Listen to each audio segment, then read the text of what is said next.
Ladies and gentlemen, plebeians of all ages, what in the world is going on?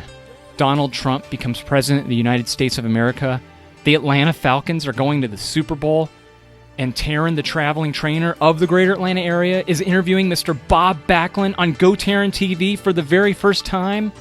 That's right, folks. If this is your very first time watching GoTarryn TV, you truly are in for a treat. I'm going to ask everyone out there to please make sure, if you're not already, to subscribe to my YouTube channel. And while you're listening to Mr. Backlund's interview today, if you'd be so kind as to like the video, leave us a comment, and share it with all of your social media, I would greatly appreciate that. Now, I'm going to be having Mr. Backlund right here on GoTarryn TV in just a few moments.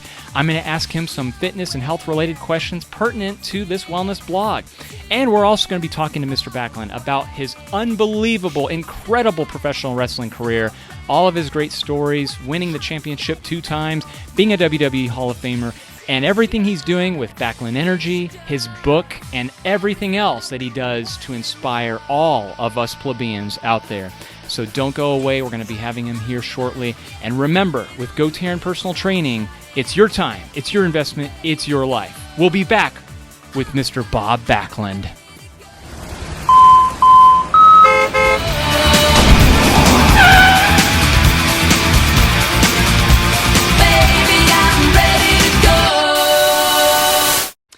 Hey everyone, welcome to GoTarryn TV. I'm Tarryn the Traveling Trainer of GoTarryn TV, and I just wanted to first and foremost thank very much Mr. Patrick McCarty for hooking Mr. Bob Backlund and I up and connecting us. We have Mr. Bob Backlund all the way from South Glastonbury, Connecticut. He's a 2-time WWF champion as well as a WWE Hall of Famer. Mr. Backlund, how are you doing today, sir?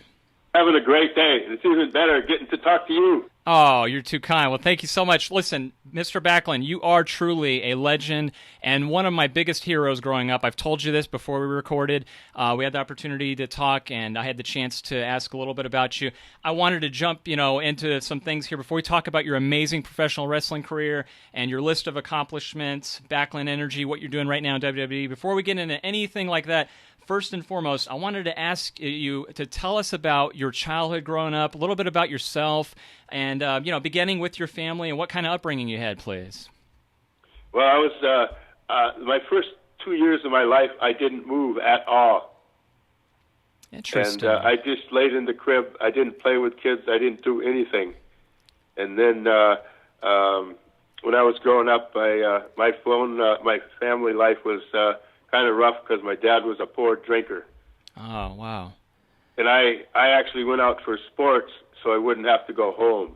I didn't know nothing about them. I didn't care. I was the worst athlete ever in Minnesota. Wow. I don't know, I was driven a little bit, and I started working a little harder, and then I found out that hard work pays off, and I was able to thrive in the athletic world. That's amazing. And it's Princeton, Minnesota that you're originally from, Mr. Backlund? Grew up in Princeton, Minnesota, a small town about 45 miles north of Minneapolis. Excellent. Very good. And how was growing up in schools and everything else that you were doing in your childhood? Everything I ever did, I started out at the bottom. I was a very poor student. I was everything that I could think of. I was the worst kid in the class. Wow, I would not have expected that. That's interesting. From my research on you, I definitely wouldn't have thought that.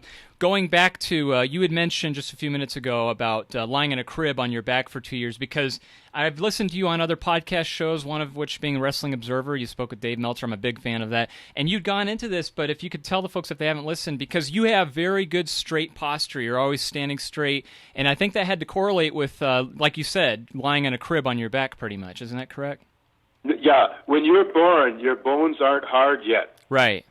And when you're born, your head is the heaviest thing on your body. Mm-hmm. And when you pick your head up, it forms that S shape in your spine. I never did that. I have people tell me to relax since I was like 5 years old. I was always sitting up straight because I didn't have that S shape on the top part of my spine. Wow, that is interesting. Is there a condition that's known as that a doctor or medically term would be used for that? My mother didn't explain anything to me. She didn't. She just knew that I didn't move for that 2-year time period. I don't think any doctors ever looked at it or anything like that. But it did affect me, and sometimes I think that's a good thing because I still have pretty good posture, and posture's a part of health. Yeah, absolutely. Certainly. You do. And again, as we age, too, I'm sure, we've all seen it. I'm always telling my clients that I train in fitness to stand up straight and walk erect. And you definitely would be the prime example to, emulate after and saying, hey, look at Mr. Backlund. Look how straight he stands. Look at his good posture. So, like you said, I think that's wonderful. That worked in your benefit, in your favor. Now, going back, you had mentioned, too, now talk to me, please, about sports, because I know that, again, from my research on you, you were both into football and wrestling in high school. Is that correct, sir? Well, I played football, I was in track, and I was in wrestling. Okay. But it was for the reason I said before. I didn't really care about going home. Wow. So it was, I just went out for sports because it was better than going home in the situation that was going on in my household. That had to be tough. Eventually, was everything mended, and did you make good relationships with your family later on? Oh yeah. My dad didn't quit drinking until he was I retired, but I finally had a father. That was a really good thing, and he just got a little too out of control when he was drinking. Yeah, that's amazing, and again, I think that's probably a testament and credit to something that I was going to talk to you about also in terms of a topic of, a lot of your contemporaries, Mr. Backlund, aren't here anymore, and some that are have done a lot of heavy drinking and abusing drugs and such, and the party scene with all the painkillers and steroids and everything else. But you are an exception. You avoided all of that. To my knowledge, I don't ever recall any stories of you ever having any bad habits at all. Am I correct in assuming that? Well, I drank a little beer once in a while, but I didn't control. It didn't control me. I controlled it. Right. And but yeah, I didn't. I learned something about peer pressure when I was in 8th grade, and I never succumbed to peer pressure again in my life. And it was one of the bigger lessons that I learned as I was growing up. That's good. That's incredible. What turned it around for you? And I guess in saying, what would you say would be the hardest challenge you ever had, let's say in your adolescent high school years? Well, a challenge was to become a better athlete. And I remember dreaming about maybe having some weights. I got 2 5-gallon pails, and I filled one of the pails up with cement, and then I had a pipe that was 2 inches in diameter and 6 feet long. I put the pipe in there, in the cement on that one bucket. Then I came home the next day and I filled up another 5-gallon bucket with cement, and then I turned that upside down and put the other end in that 5-gallon pail. Now that was my first weight machine. Wow, that's amazing. How old would you say you were about? I was in just between maybe 9th and 10th grade. Oh my goodness! Wow. And then I went and asked the coach, I want to have a football helmet. Oh. And he said, what do you want that for? I said, I'm going to drill a hole in the top of it, and I'm going to put a 25-pound weight on it, and I'm going to wear it when I'm running so I can exercise my neck while I'm running. Oh, wow. That's incredible. I've never even heard of that before. I used to run at home. The dog would go home first. My parents would say a lot of times, we don't know where he is. We don't know when he's going to come back. That's why we're late. Oh, my God. What a story. I've never heard that before. I was getting recruited by North Dakota State University, and they were recruiting 2 kids from Princeton. I was one of them. The boy that was there first, we were late, and the boy said to the coach from North Dakota State that he's late because he's running. Mom got there, and the first thing she went over to him was apologized and said he wasn't home, and he was out there running, and we never know when he's going to come home. Oh, wow. Oh, and then that coach remembered that, and he said that's pretty serious if he'd rather run than go to get a scholarship to go to college. Man, what a testimony. Let me ask you this, Mr. Backlund. At that point in your childhood, did you have a hero or somebody that inspired you, or would you say more so that was from self-driven from within? No, I think I had a desire to be stronger, and I didn't know anything about how to go about it. And then there's some football coaches that were in my life, but not heavily into my life. Mm-hmm. Mm-hmm. I was always pretty self-motivated. Mm-hmm.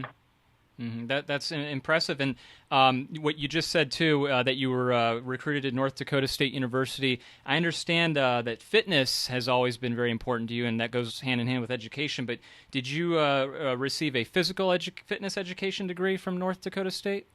Yeah, I have a degree in physical education. Excellent. And so at that point, when you were in your undergrad, previous to graduating, what was your goals and aspirations? Did you already know at that point, sir, that you wanted to be a professional wrestler? No. I met Billy Superstar Graham in 1971 at the YMCA in Fargo, North Dakota. Oh, cool. I was there because Ron Earhart didn't have a weight room for the wrestlers to work out in. I went to the YMCA and trained. And then during that time, we talked a little bit, and he asked me if I was going to maybe ever become a wrestler, professional wrestler, and I said no. Oh. And then that was the end of it. Why did you say no? You just literally didn't have a desire, or? Friend that he was a weightlifting partner of mine for the last couple of years of high school. His name was Ross Johnson, and his goal was to play professional wrestling or play professional football. And I wanted to attain his goal. I was interested in making it into pro football for him. Wow. He died a month after we graduated from high school.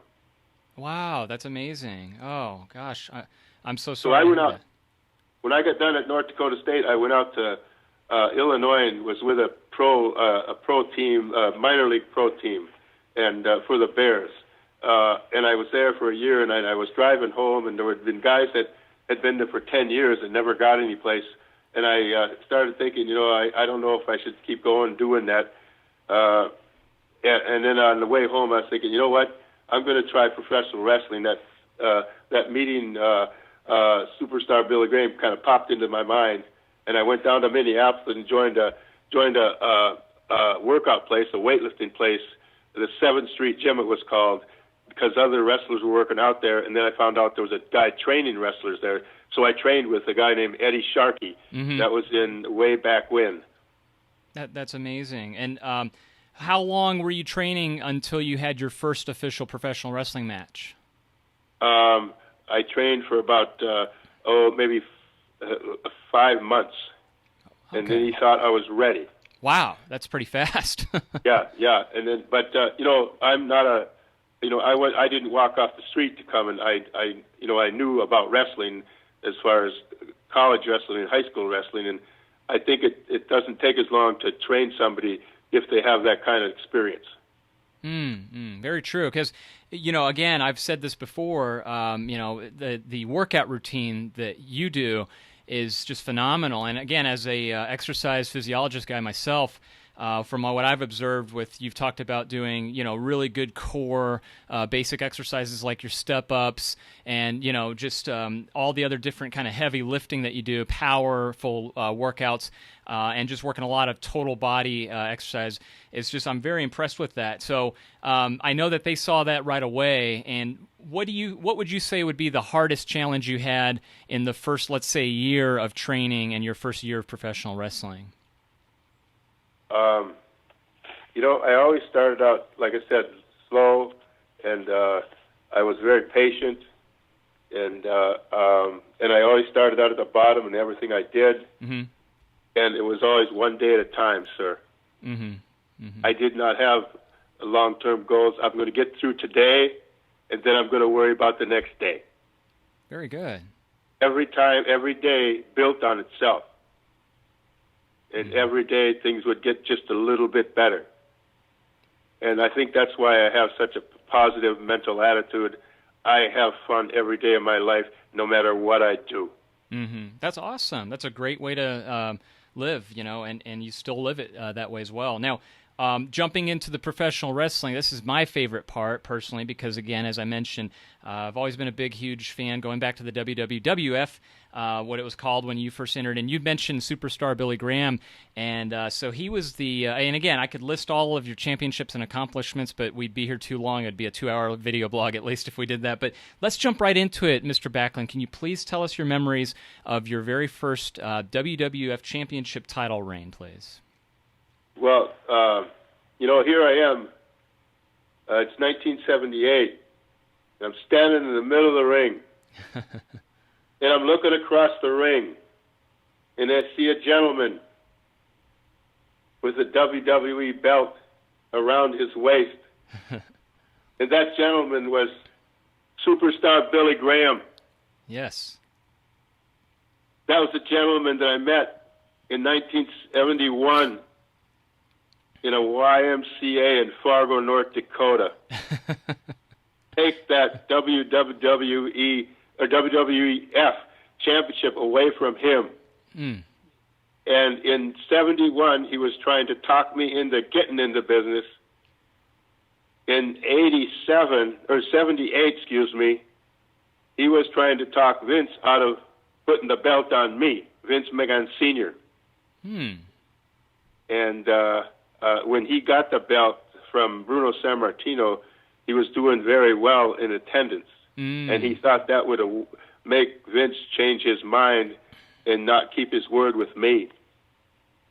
But Vince McMahon Sr. was a very honest, honorable man, and he kept his word with me. And he also told Billy Graham that he was going to lose it to me before he got it. That's amazing. And you went on to hold that championship belt for some 5+ years, isn't that correct? 5 years and 10 months.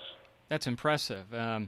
And technically, I'm one of the plebeians, Mr. Backlund, who agrees that you never lost the title, that it was the formality of one Arnold Scullin throwing the belt in when you were put in the camel clutch by the Iron Sheik, and you weren't given the sufficient enough time to counter out of that because, again, I believe that you would have. But can you tell us about that fateful night, about Arnold Scullin throwing the towel in and taking us through with the match with the Iron Sheik in 1983?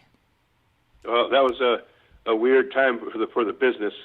And the business was very,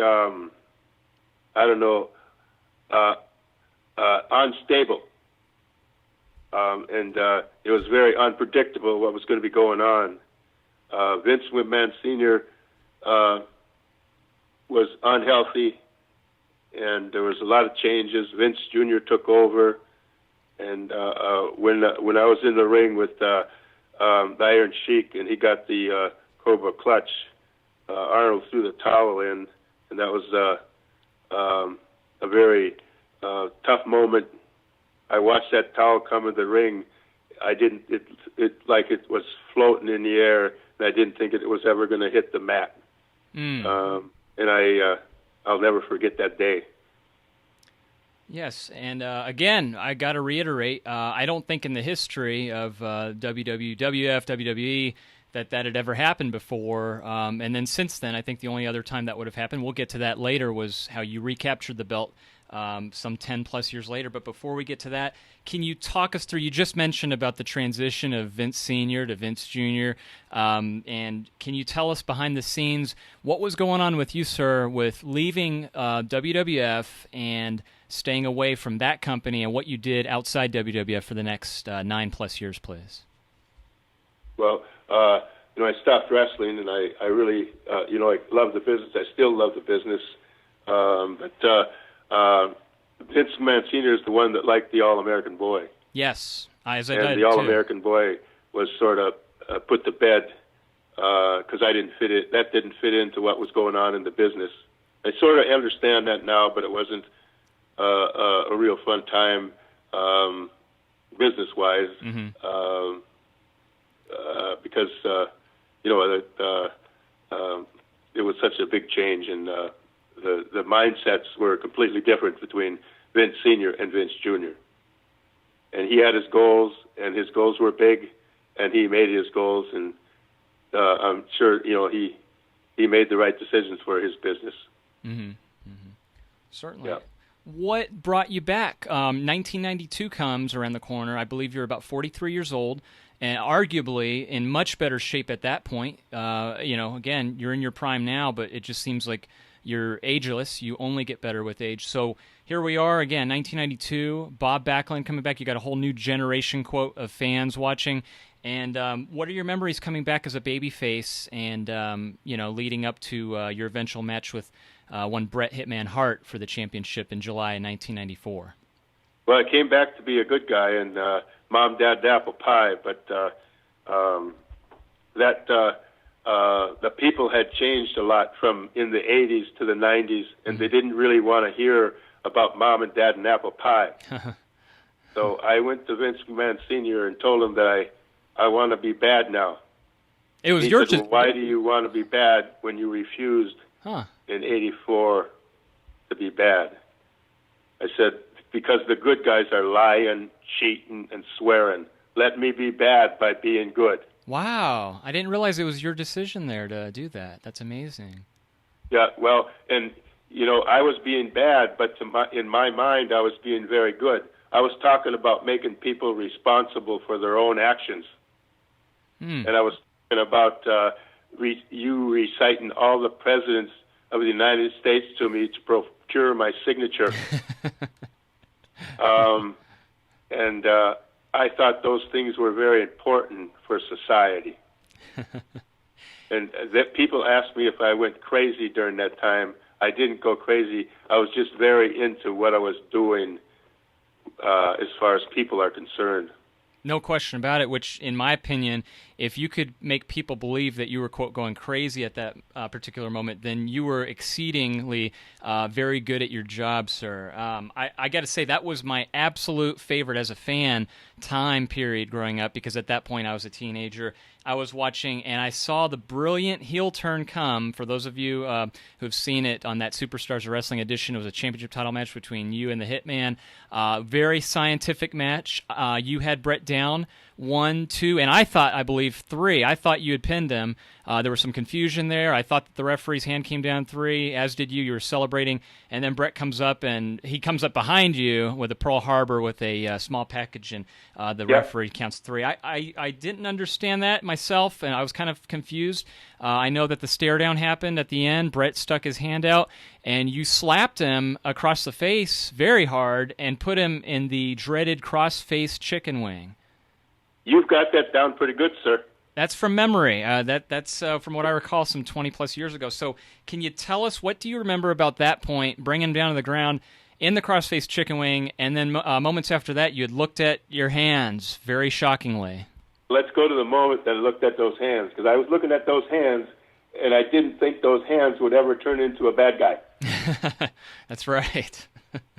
And that's. But in my mind, I wasn't being a bad guy. I was just being a good role model. and then subsequently on the Monday Night Raw edition, you had come out. You had your old school haircut. I don't know if the people remember, but when you came back as a babyface, you had longer hair. You had buzzed it down to again the Bob Backlund haircut from the '80s. And so you had the wrestler look with the shorter hair. You had come out on the edition of Raw. Vince McMahon was in the ring. He asked you, why did you do what you did? And you would explain to the plebeians. You came up with the other words and verbiage, and I had to procure my own lexicon to keep up with you, sir, because you were saying things like everyone was ostracized in seas of hypocrisies, and so I was trying to keep up with you. But on that night on Raw, one Louis Giuffrito, WWF magazine writer at that time, volunteered to allow you to procure the crossface chicken wing on him. And I'll never forget that moment because if my memory serves me right, that's the first time I could remember when you put him in the crossface chicken wing, got him down the ground. That's the first time I could remember Vince McMahon actually jumping on somebody, trying to physically get himself involved by pulling you off of him. And then Macho Man Randy Savage came in, who was commentating at the table, and like 20 people came in the ring, it looked like, and were trying to pull you off. Can you take us back, please, to that time, Mr. Backlund? What was going on during that time? That was up in Lowell, Massachusetts. Yes, that's right. I was in the ring, and it was it was a really nice, smaller arena. It was round, and all the people were really close. It was almost like being in Madison Square Garden with the reaction because they were so fired up. Yes. But you know, I wanted to do some things with the chicken wing, and he came in the ring and he got put on, but he the way he was acting and jumping around, he made it look pretty darn good. Oh, and, yes. Everybody was screaming, everybody was yelling, and everybody was going, you know, bonkers. But the chicken wing, everybody feared it after that. Oh, yeah, I'll tell you, in high school where I was at, that was the #1 most dreaded wrestling maneuver, and I don't think anybody could have gotten out of that, and I still believe that to this day. And I'll never forget this, Mr. Backlund, and you had told Vince McMahon Jr. face-to-face, I think you actually might have yelled this in his face, telling him that you were going to get the cross-face chicken wing on him before your career was over, too. Yeah, that's true. And I still think, I'm waiting. I don't think he's taking you up on the offer there yet, or the invitation rather, but hopefully one of these days. I think everyone would like to see that. You never know. You never know. So during that period, we're now in the late 1994. You were the hottest act. I'll tell you that again as a fan, and I'm speaking for all my fellow high school people at that time and wrestling fans watching it. Again, I would come to school. I would be looking at my hands. I wore a bow tie to school. I was on the wrestling team myself, and I was on the varsity wrestling team. And in my jacket, I had sewn in Mr. Tarryn Huff in honor of you because I wanted everyone to respect me. I was trying to, again, use your maneuvers and your moves in wrestling matches. I would do lunges during my match, and people, again, they thought that I probably snapped or went crazy. But getting back to you, during this time, there's a list of a lot of baby faces that you snapped that crossface chicken wing on. They could not get out of it, no question about it. It leads to a culmination of a championship rematch with Bret Hitman Hart in a throw-in-the-towel match at a pay-per-view called Survivor Series, and I believe that might have been San Antonio, Texas, and it was a one-on-one showdown, so to speak. And you had the late, great Owen Hart in your corner. He had the late, great British Bulldog Davey Boy Smith in his corner with respective towels. Really great match, very physical. You had the crossface chicken wing on Bret Hart for, I believe, some 9+ minutes. And, yep. It ends up with Owen Hart convincing his mother to take the towel and throw the towel in. What are your memories from that, sir, from her throwing the towel into the ring? That was quite an event, and Bret Hart's a great performer, a great wrestler, and a great person. Yes. And it was quite a match. It was pretty wild, and I just felt like I was on top of the world when that was over. Yeah, absolutely. I'll tell you, as a fan, I watched that when it was on live, and I think from a few sound bites I remember, Vince McMahon was saying that you look like you thought you were 10 feet tall. The camera's scrolling from the bottom of your boots up to your legs all the way to your face. You were looking up with your erect posture. They put the belt on you. And I got to say this, and I honestly believe this, that promo you did with Todd Pettengill post-match was the greatest single wrestling promo I've ever heard in my entire life. And that was extemporaneously done, sir. Thank you very much. I really mean it. And I say that because, as your #1 fan, I went to school. I recited that entire promo, and I could do it over, too. That whole promo I did. And you were on another planet doing that, just light years ahead of anyone else at that time doing a promo. I mean, way ahead of your time, because that promo sucked a lot of people in. Kids were crying. Fans were upset. You shocked everyone. And you had regained the then WWF, now WWE Championship belt for a second time. But in that promo, you brought up a very good point in the very first line when you told Mr. Pettengill, you corrected him by saying, now, wait a minute, it's Mr. Backlund, and I've been the champion since 1978. And I totally agree with you on that. Again, I think you've got a very good argument for that, sir. Yeah. That was quite a day. Maybe I believe in miracles. I believe good things come to you. Just you got to keep going for them. Again, hard work pays off. And, it's a wonderful world that we live in. Yes, I totally agree, sir. And again, it's because of heroes and champions like yourself. At that point, you probably remember this, that Gorilla Monsoon and Vince McMahon, who were on commentary, had made the analogy of one George Foreman going back into professional boxing, winning the championship. I believe he was about 44 years old, if I'm not mistaken, during that same time period. Oh, yeah. Yep. That's amazing. And again, I said this earlier, but you definitely look like you were in your prime. You were a machine. Backtracking about a year before that at the Royal Rumble 1993, you lasted in the ring at number 2, I believe you came in, because Ric Flair was number 1. And I think you were in there for over 63 minutes, if I'm not mistaken. Yeah, pretty close to that, yeah. That is amazing conditioning. You held that record for a long time. And at that point, the fans were solidly behind you, because at that pay-per-view, again, I'm referencing 1993's Royal Rumble, at the end, when I believe it was the winner, Yokozuna, that had thrown you out, the fans started booing because they were way behind you. I mean, they were solidly behind you to win that Royal Rumble. And at that point, what a shocker that was, the late, great Yokozuna. Let me ask you, what were your memories of that night? Because that was a long night for you. Yeah, oh yeah. But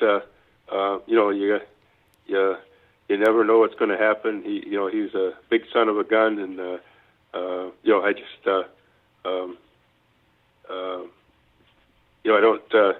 I don't go back and try to worry about what happens in the ring. I'm always into the future. Mm-hmm. Mm-hmm. I've never ever said that happened, it shouldn't have happened. I don't dwell on it. Mm-hmm. Certainly. Get going back to the future, because that's where it's at.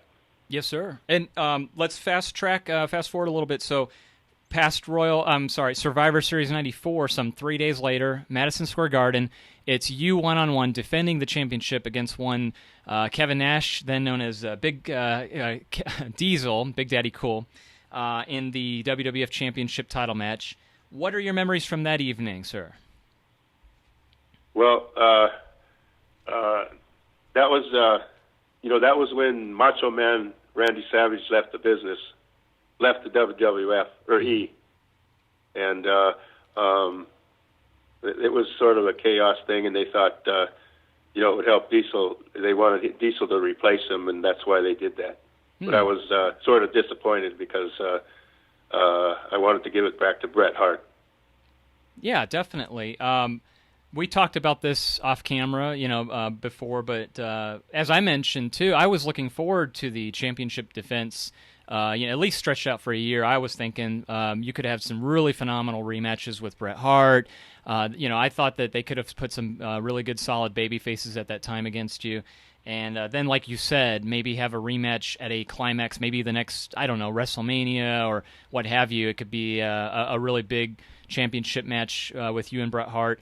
And I don't understand why, I guess at that moment I guess I could see your reasoning on that now. They went with the 7-foot-tall, 320-pound, guy at the point, Diesel, which was, again, a very, very big shocker. But I think that Diesel, Nash has made in commentary since then, saying that he was very grateful to you, that there was one interview I heard him saying that post that match, you had actually sold the jackknife powerbomb like you had broken your back, and you crawled all the way from the ring to the locker room, and he said that you couldn't have put him over more big than that. He was very gratified, grateful for that. Yeah, and the WWE or the WWF or the WWF, they like to surprise people. They don't want them being able to guess what's going to happen. Oh, that was a big surprise. I don't think anybody ever saw that. I think that totally looked like it was last minute. It was a shocker, and I don't think anybody was seeing that. Previous to that, he was a heel. He was with Shawn Michaels, and he was a tag team champion with Shawn, and he was in the Intercontinental title picture. I don't think they saw that he would be a #1 contender for the heavyweight championship against you. Now, then after that, it looked like you had a lot of fun there. That was a fun period. Again, 1995, you're in the Royal Rumble, you're feuding with Brett, you want your rematch with him. I know that it leads up to a really great I Quit match between you and Bret Hart at WrestleMania 11, and the referee, guest special referee, Roddy Piper. What are your memories of that evening in the match against Bret Hart? No, that's sort of real close to my hometown. That's right. And, I enjoyed the match. I don't think I was sort of into being a bad guy as much then, but I always have a good time when I go in the ring. Love what I do, and especially when it's close to home. Mm-hmm. Certainly. And, I imagine you just reminded me at that WrestleMania, did you have a group of fans or family, to your recollection, that were cheering for you that evening at WrestleMania? No, I always kept my family as far away from the business as I could. Oh, okay. Absolutely. I could totally understand that and respect that. And I know... And for that, at the time, the drugs were outrageous in the business. Yes. I didn't want them to be getting into that kind of business. Certainly. I totally understand that. Absolutely. Especially during that time period, you had the, Vince McMahon going to court on the steroid trial, a lot of national exposure on the problems and the deaths that were occurring. And I know we've talked about that. You don't see that as much today, which is good, certainly. I'm hoping that they've cleaned that up a lot. I know that you stayed with WWF for the next couple of years there. We saw you... In 1974, mm-hmm. by the name of Dick Murdoch in Amarillo, Texas, told me to never get your family involved in the business. And I took him very serious on that matter. Yeah, absolutely. Very good advice. Yeah, no question about it. Absolutely. Dick Murdoch, Captain Redneck, he's definitely another legend. And then during your period in WWF, now my next question to you, did you have a thought or option of possibly exploring going to its #1 rival, WCW, at that point? No. And how come? Because the people that were running the business were wrestlers. It didn't like me. Mm-hmm. I wasn't in the group. I wasn't in the clique. Right. I know a lot of wrestlers have said that and have done shoot interviews on the internet about those cliques, and if you're not in the right group of guys, and those are the decision makers. I totally understand. I know you stayed around, and some of those skits and promos on the beach in the summer of 1995 were phenomenal. You were saying something huge was going to happen. You were saying something big was... I believe your words were a cascade of chemical reactions, if I remember correctly. And then I believe it might have been the May 15th episode of a Monday Night Raw that you had announced you were going to run for presidency of the United States of America. Yeah. That's true. that was a little different, but it was a lot of fun, and did some good things. And I finally did run for Congress in 2000. Congress, and I had a lot of fun doing that too. Also, it was a lot of work though. It took a lot of time, but it was interesting and fun, and I'm glad I did it. Didn't win, but I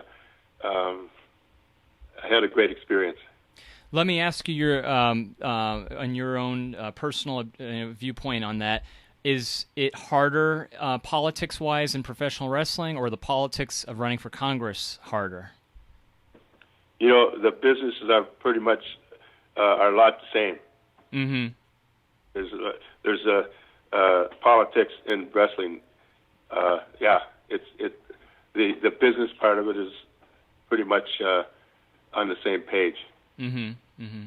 That's interesting, and I know that you mentioned about leaving your family out of it. I know that out of the wrestling industry, you during the wrestling time, you were married. You've had a daughter, and again, I know that that's very important to you as family life.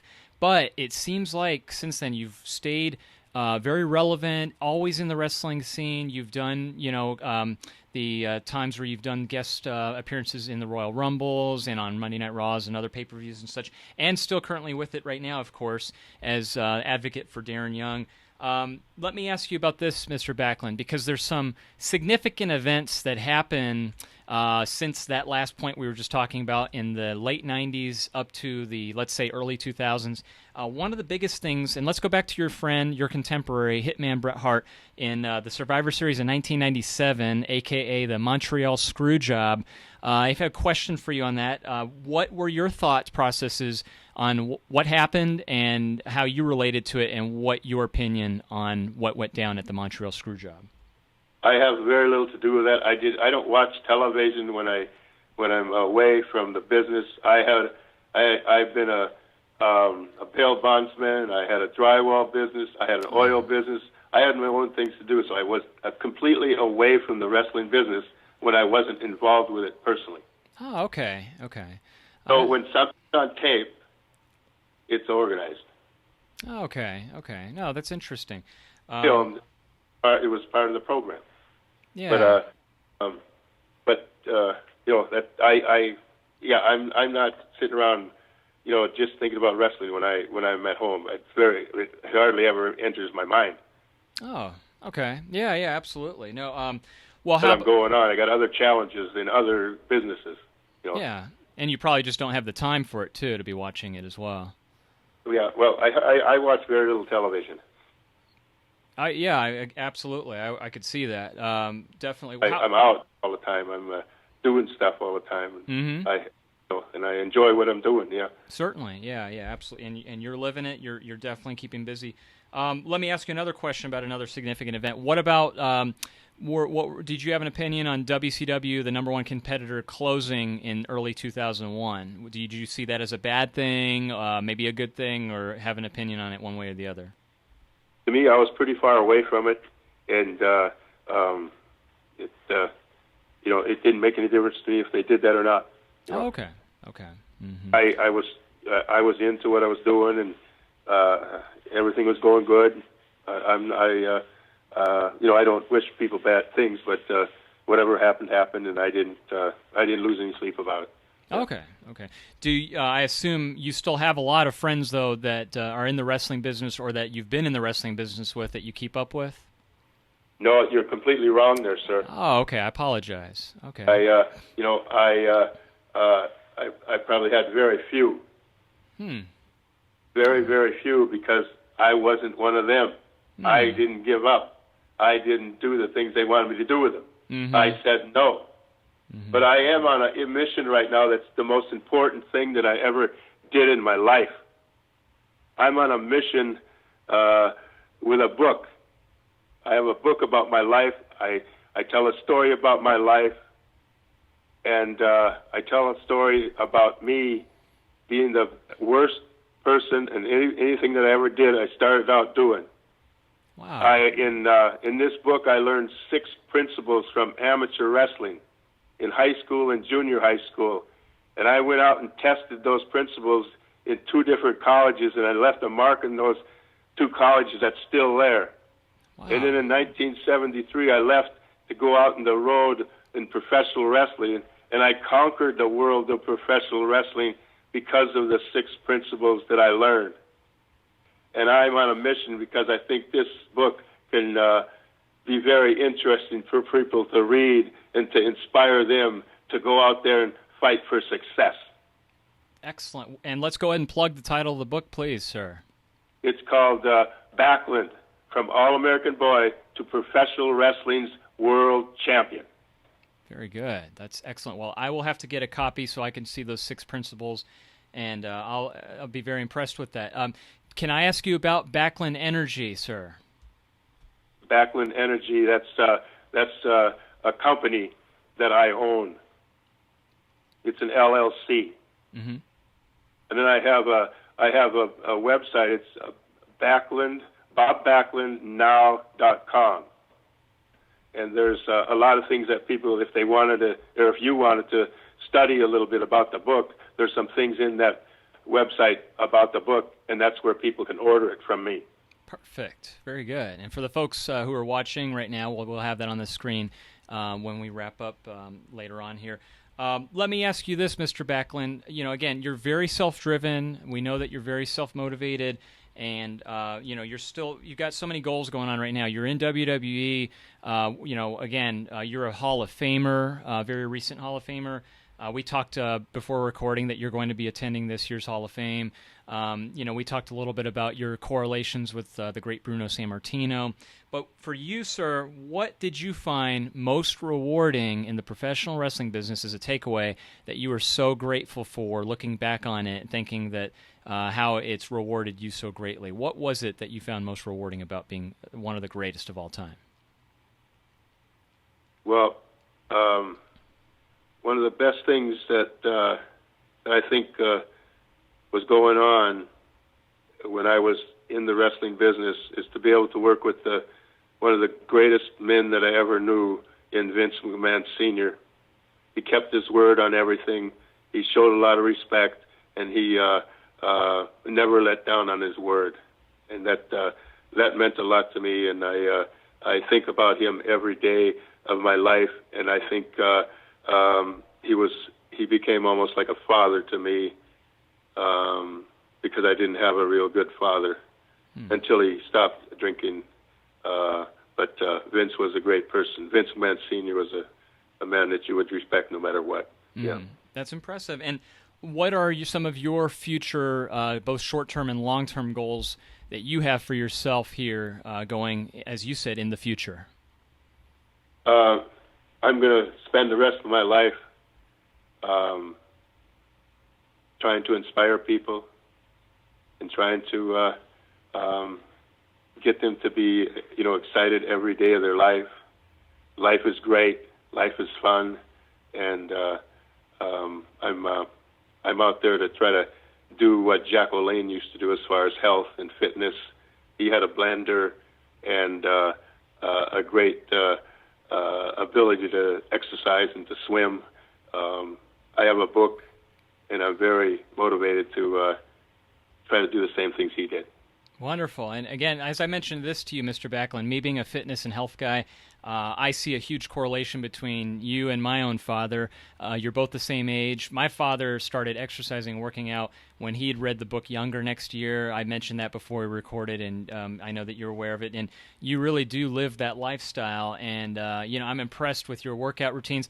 For the folks who are listening to, again, I've heard Dave Meltzer say that Bob Backlund's workout routines would blow away any elite 20-some-year-old high-level athlete. Again, the things that you're doing, the strength you have, the power and exertion, and the cardio and aerobics from, the Howard Step test that you do, everything that you're doing, you truly do inspire, and I am highly motivated by you, sir, because I'll say this, I'm fortunate to have a very nice, great father myself, and you two are just a wonderful role model and hero for myself and for so many other people, Mr. Backlund.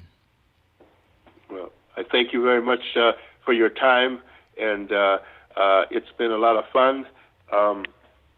And again, let's just take it one day at a time and then slowly climb the ladder of success.